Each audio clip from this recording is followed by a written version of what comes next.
तर मित्रांनो, अन्नरक्षण भाग 1 मध्ये आपण पाहिलं की अन्नरक्षण आणि अन्न परिरक्षण यामधील नेमका फरक काय.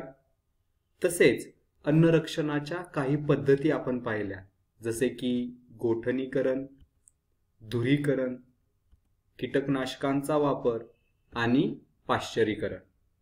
आता या व्हिडिओमध्ये अन्नरक्षण भाग 2 मध्ये आपण वायूंचा वापर, किरणीयन आणि परिरक्षकांचा वापर या अन्नरक्षणाच्या पद्धतींची माहिती घेणार आहोत. तर चला सुरुवात करूयात.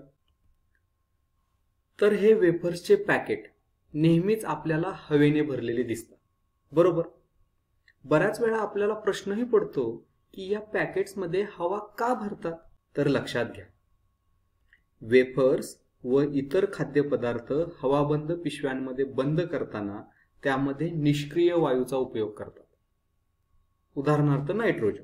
तर सगळ्यात पहिल्यांदा निष्क्रिय वायू म्हणजे काय, तर असा वायू जो कोणाशीही अभिक्रिया करत नाही. पण लक्षात घ्या, नायट्रोजन हा निष्क्रिय वायू नाहीये, पण सामान्य तापमानाला नायट्रोजन हा निष्क्रिय वायूसारखा वागतो.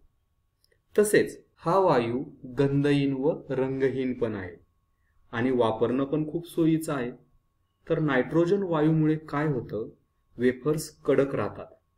शिवाय त्यांचा हवेतील ऑक्सिजनशी संपर्क न आल्यामुळे त्यामध्ये कीटक व बुरशीची वाढ सुद्धा होत नाही आणि त्यामुळे खाद्यपदार्थ जास्त काळासाठी संरक्षित केले जातात.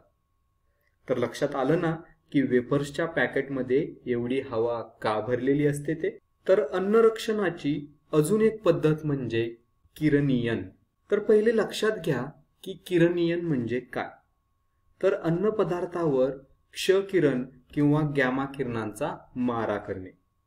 या पद्धतीमध्ये अन्न पदार्थांवरती उच्च ऊर्जायुक्त इलेक्ट्रॉन त्वरकांद्वारा म्हणजेच ॲक्सिलरेटरद्वारा निर्मित क्ष किरणांचा मारा केला जातो किंवा किरणोत्सारी समस्थानिकांद्वारे उत्सर्जित गॅमा किरणांचा मारा केला जातो. या प्रक्रियेमुळे सूक्ष्मजीव, बुरशी व कीटकांचा नाश होतो, उदाहरणार्थ फळ.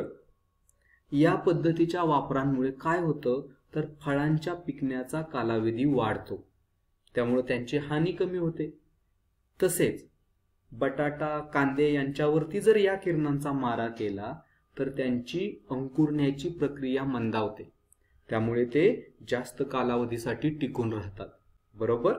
तर अजून एक अन्नरक्षणाची महत्त्वाची पद्धत म्हणजे परिरक्षकांचा वापर.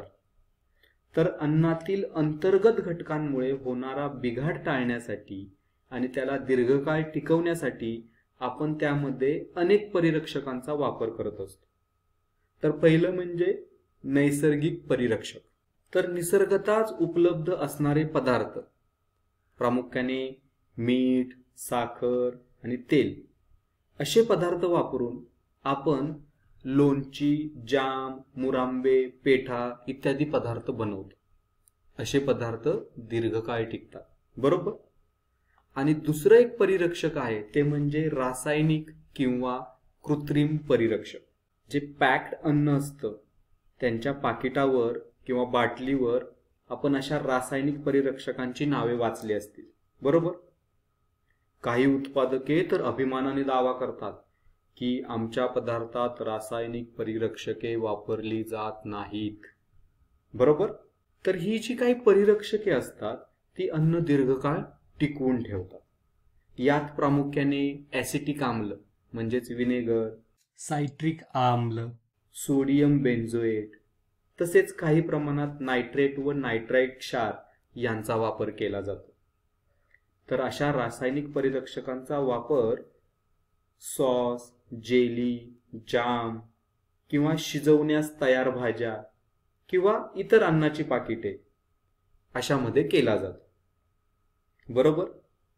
तर लक्षात घ्या, जेव्हा कधी तुम्ही असे पॅक्ड अन्न पदार्थ घ्याल तेव्हा ते कोणते परिरक्षक वापरतात, नैसर्गिक परिरक्षक की कृत्रिम परिरक्षक, हे पहा.